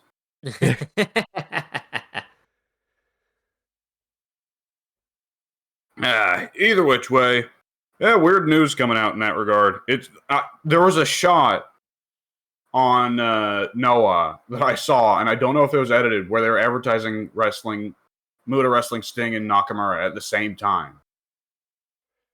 It was just weird. Yeah. Which match will be worse? That's a good question. Sting, no question. I don't know. Because with Sting, I think Sting and Muta have fought before, and maybe they would just go, yeah, you know what? We're fucking old. Then again, it's Sting and it's also Muda, so that's hard to tell. It's a very capable wrestler in his prime, anyway. And then you've got Sting in the mix as well, so that I don't know, applies something to the mix, maybe. But with Shinsuke, you got the chance that he'll actually straight up kill Muda in the ring, and that could be fun. You never know. Yeah. Oh, I wanted to ask actually. Yeah. The Shinsuke match versus Santos Escobar, he did the fucking reverse power slam, the old drop John Cena on his head technique. Oh. And I was confounded. Is he not allowed to do that move? I thought he was banned from doing that move. I would have assumed it was banned. I guess maybe that's something Triple H lifted. Because I don't think he's done that since he dropped Cena on his head. Does Shinsuke have to get permission every time? And Triple H is like, yeah, I don't value Santos that much. I don't value Santos. I debuted him against Hit Row. You think I care about Santos? I left his valet in NXT. You think I care about Santos? You're wrong, sir. Oh god, he'll hire fucking just hire Sammy Guevara and then he'll go to Shinsuke and be like, you know the burning hammer, just do that a couple of times. Hey Shinsuke, you ever hear about a move called the burning hammer? yeah. My god, Shinsuke would fucking collapse under the weight of another human being trying to do that move. That man has no muscle mass. It's incredible for a pro wrestler. You are right. By the way, I am on the Pro Wrestling Noah site right now. One slide is Great Muta against Shinsuke Nakamura, the New Year 2023 singles match, Nippon Budokan. Then, next slide, Sting versus Keiji Muto. Yep. Great Muta final, bye-bye. Something rather in Japanese that I can't read. And that's gonna be... Wait, yeah? Does Sting get Muta's last match? Maybe. And the thing... This is gonna be Muda's last match? I'm gonna check. They have a built-in translator for the site, so that's nice. It says, I will read this exactly as Google Translate has translated this for us. Mets Giant from the United States, Sting, will participate in Great Muta Final Bye-Bye at Yokohama Arena. Alright. I'm gonna check the details and then see if it actually translates to English. Yes, it does. Alright. It has been decided that Sting, a super famous player in the US Met world, will participate in the Great Muta Final Bye-Bye Kanagawa Yokohama Arena tournament. Fair enough, I suppose. Okay. So I guess people are having a tournament to fight Muta one less time, and then he's retiring, I guess. Is Sting in the tournament, or does Sting get to fight Muta before the tournament? It's from the way the translation words it. He will be in the tournament. Once again, I will read this. So they're going to ask him to fight more than once? Possibly. So, let's see, where was it? It has been decided that Sting, a super famous player in the US Met world, will participate in the Great Muta Final Bye-Bye Kanagawa Yokohama Arena tournament. So yes, he will participate in the tournament. Is that the name of the event or just the tournament? I can't tell. No, it's the tournament. It's the tournament. Kanagawa is the name of the tournament. Yokohama Arena is where it's happening. It's a tournament. Alright, I gotta step out for just one moment. It depends on who else is in the goddamn tournament, but like, I can't imagine they're going to have Sting beat any respected native talent. This is still Japan we're talking about here. Yeah.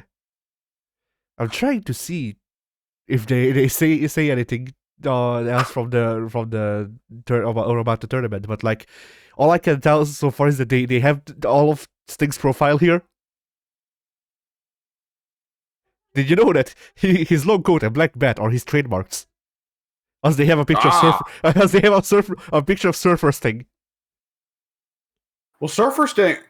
The funny thing is, I want to say that if the Japanese audience sees Crow Sting, they don't think of the real Sting. They think of fake NWO Sting. Yeah. Because I don't believe real Sting really did much work in Japan with the Crow gimmick, whereas fake Sting did. I want to say, I'm far from an expert, but I want to say that Sting, when he did work in Japan, it was mostly his matches against Muta under the Surfer gimmick. Yeah. All right, so they do have information about the tournament, or rather the event itself, which is Great Muta themed. But the problem is that they have reservation information, not what the fuck's actually happening. So I can tell you how much it costs for a VIP seat, and to please refrain from coming by car. Yokohama Arena does not have parking lot for visitors. Please use public transportation when visiting. But I can't actually tell you what will happen. Yeah. Wait, I might have found it. Match card. All right, that's all of it. there's a match card. There's a match card part, but they don't even have the Sting match. It's just match card, and then participating players may change due to injuries, etc. I see. Yep.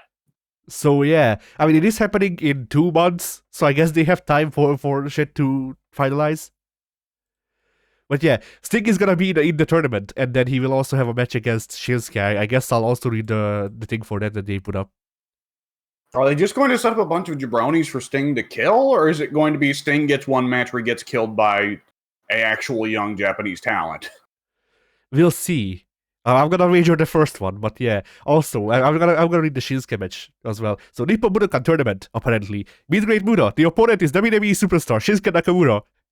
Actual American person, Shinsuke Nakamura. Yeah. Japanese trader Shinsuke Nakamura. Statue of Liberty, man. Yeah. I want him to Former go. President Shinsuke Nakamura. Yeah, I want him to go out, with to the American anthem, fucking red, white, and blue gear. Or alternatively, Hulk Hogan theme. Yeah. Yeah, they reclaim Hulk Hogan's team, Shinsuke.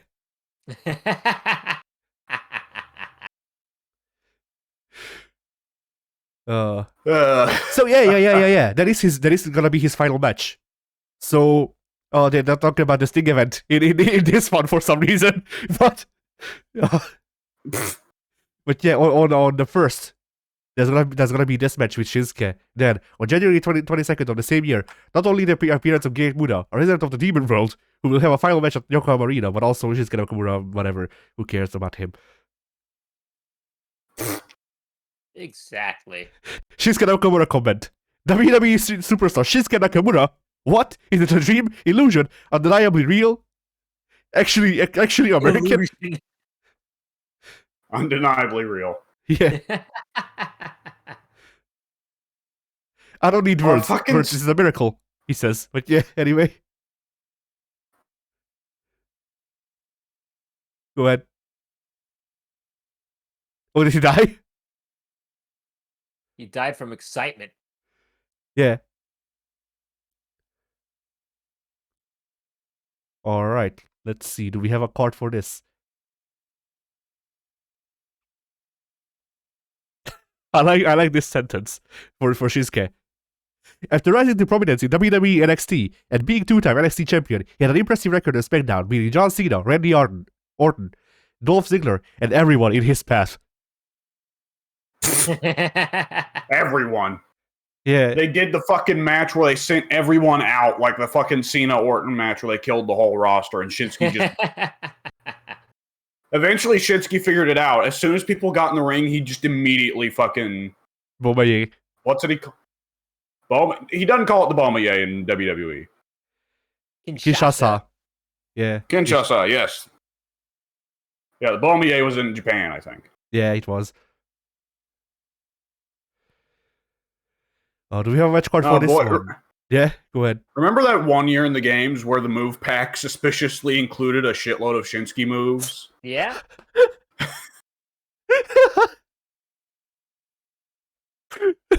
So, for the event where Shinsuke fights Muta, there has been two match cards revealed. There's the Muta Shinsuke match. There's also Kaito Kiyomiya against Fist King. I love Fisk King. He's my favorite wrestler. Yeah. Isn't Kiyomiya their world champion? Yeah, it's a heavyweight. It is a heavyweight championship match. Holy shit! GHC? Yeah, GHC. That's their big belt. Yeah, it's going up before Muda and Shinsuke, judging by the layout of the cards. And then that's Get shit on world title belt. get shit on world title. You're not great, Muda. You're not better. How could they possibly ever compare to Great Muda? Possible. I mean, they're getting pretty close. I mean, look at the things that are happening. It could go to Fist King. Yeah. I don't even know what that's supposed to mean, but I love it. I want to see if that guy's name is still translated as Fist King elsewhere.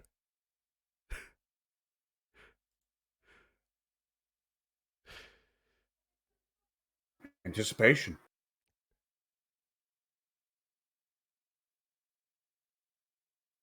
All right, there's.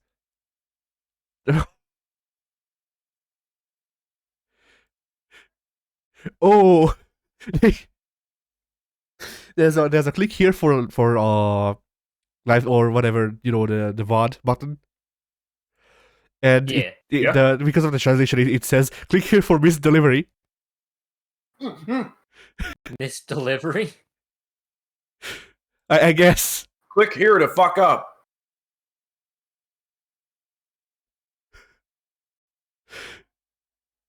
Oh, here's information about the tournament. Keiji Muto retirement tournament information and ticket information. Tokyo Keiji Muto Grand Final Pro Wrestling. Let's love hold out.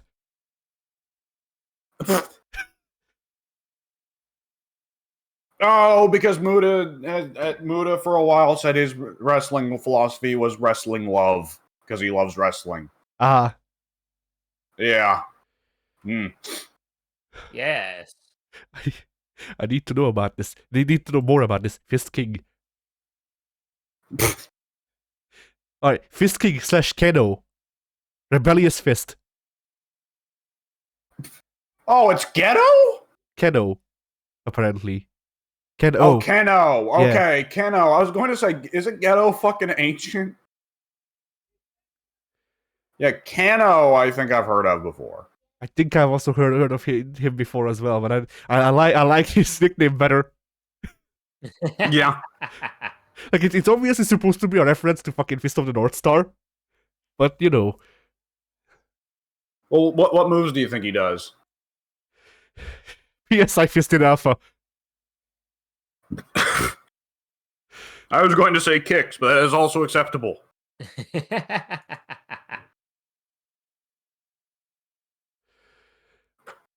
All right, I'm gonna.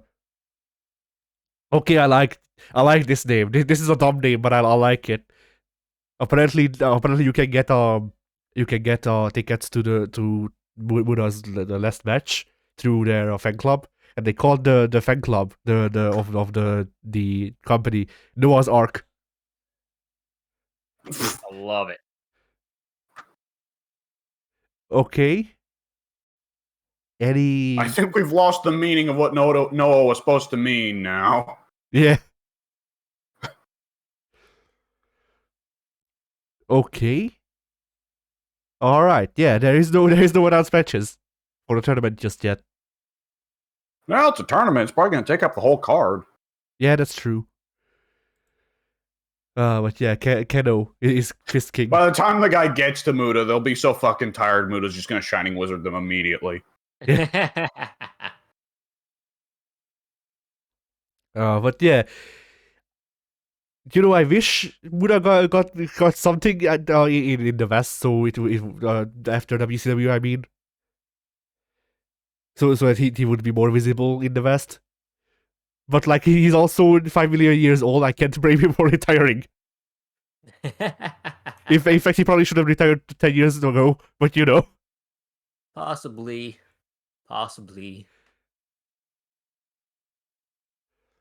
But that's it. That's all the funny stuff that I got out of it just yet.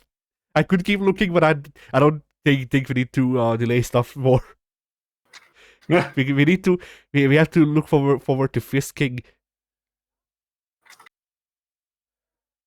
I always look forward to Fist King.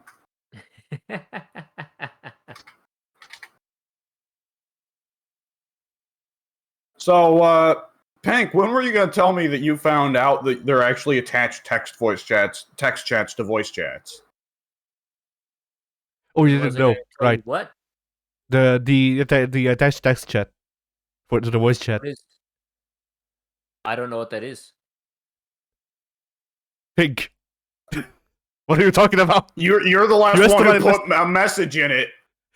You asked about it last time. What did I ask about? When you press the part where we usually do the streaming stuff, you can press a comment button or whatever the fuck, and it brings up a voice chat to the or rather a text chat to the voice chat. Oh. Yeah, that's so stuff that we post doesn't clog up other chats. Pretty I much. see. Yeah. But yeah, so Damian, what are you going to say before that? I was going to say it's amazing that this is here, and I can't believe Pink noticed this without telling me. I didn't think anything of it. In fact, I'd forgotten about it. I need to send y'all a picture of the. This kind of makes the recording text channel pointless. Yeah. That is true. But I mean, we made that before this got introduced to Discord, so. So I just want to show y'all. Fucking bullshit! Yeah. I can do it once. Yeah. So by the way, because of the translation, this is the numbering on Noah's site.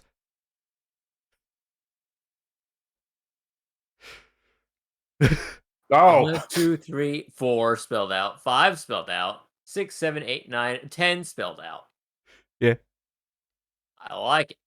It's simple. Consistency is for dweebs. Exactly. But yeah, I appreciate that Noah included Google Translate into their site, so you don't even have to leave, and it just translates itself by default. Badly. Yeah, I mean, you know, it's better than nothing. There's also this. I will also send you this. The schedule. Oh, God. Wait, I didn't notice the days! Oh, wow. Soil. We don't soil today. Y'all. I love money don't know how to read that. Well, you know, the week starts with day. Then there's moon day, fire day, water day, wood day, money day, and soil day. Soil down. Soil down. Soil day sounds unpleasant. No, actually, we don't water day. No, I can't read this shit.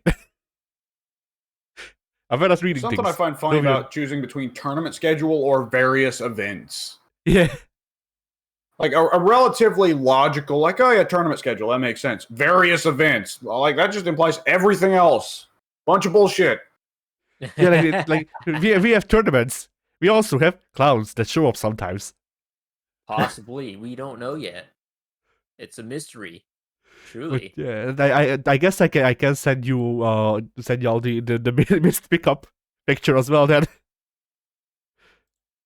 Mystery cup? The missed pickup. The missed wake up? Delivery. Missed delivery. Oh, okay. Boy, being able to hear in only one ear actually fucks you up real bad. I believe it.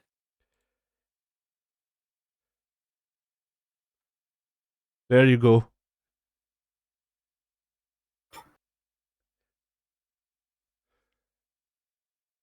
Thatcher, Cano, and Cano. Yeah. Yes. Obviously. There's two of them. Who held the title of overthrowing Muda versus Nakamura. Oh, wait, did he adopt that Timothy Thatcher as his son, and now he's Thatcher Cano? I don't know. I'm gonna see if I get I'm any more joking. I'm information. joking. It's a fuck up. All right. I don't believe they would give Timothy Thatcher the gimmick that he's been adopted. I don't know who Timothy Thatcher is, so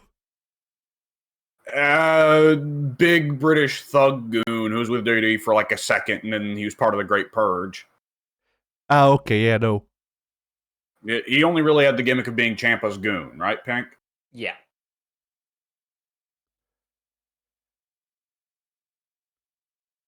Who are these people? Like some of these I know of. I know fucking Iho the Wagner Jr. Like I know Wagner Jr. But the junior heavyweight. So wrestling? Isn't Dr. Wagner Jr. dead?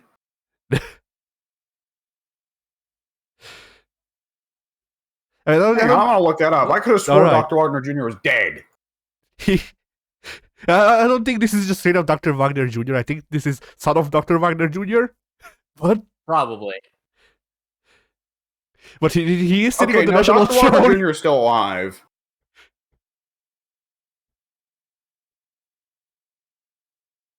Does he have to be?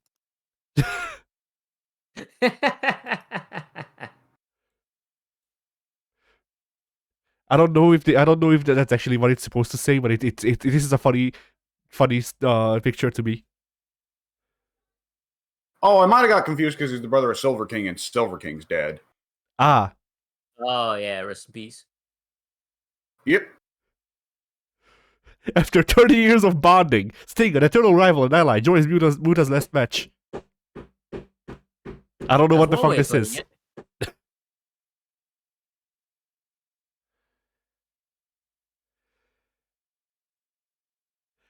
Oh shit, I didn't know this.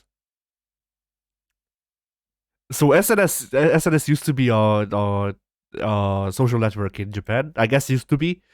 And I suppose it's just taken over the name of every social network. So like, why isn't it relevant now? Gosh darn it! Like they just have a thing saying SNS on the bottom, and then after SNS it says Twitter.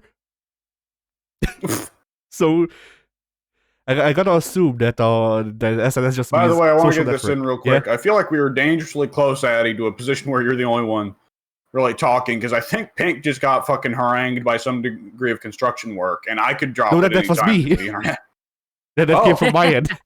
The construction. I thought for certain. What? Why are you getting shit hammered? Let me see if I can find the picture. This it's is Sunday.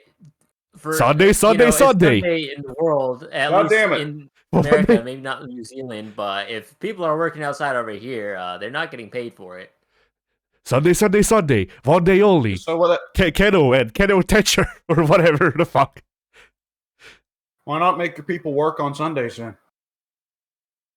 Because that's sacrilege. But God likes hard work. That's what the Puritans told me. That's what they told me too. I don't quite understand it myself. But apparently you gotta keep the Sundays holy. I'm not entirely sure what that means either. But yeah, here's what's happening. This picture was taken like a week ago. And it is just continuing. Yeah, we are destroying the house actively. I see. Now, did it deserve it? Yes. Probably. Yes, this house sucks. Revenge. The reason that we're still living in this house is because there's a housing bubble right now and we can't afford anything. So, otherwise we would have moved like 5 times. Oh right, yeah, right. Yeah, the other part is we never have enough money to actually move.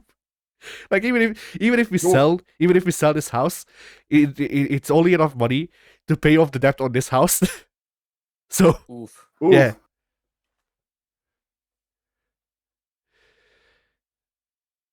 So like we're kind of just stuck here. But yeah. Yeah. So right now we are remodeling shit. Just whatever we can pretty much, and then hopefully that will raise the value enough so that we can pay off the debt, and then also maybe have enough money to do something. Eventually. in like 12 years, once the housing market isn't close to crashing again, and then it will crash again, just so we won't be able to leave.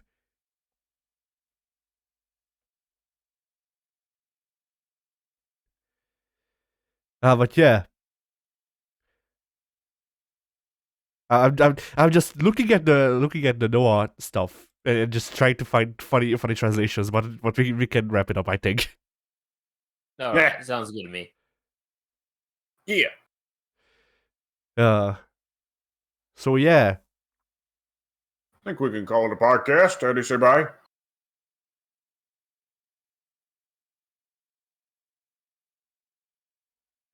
Eddie, Bye. say money day. Soil day. No. All right.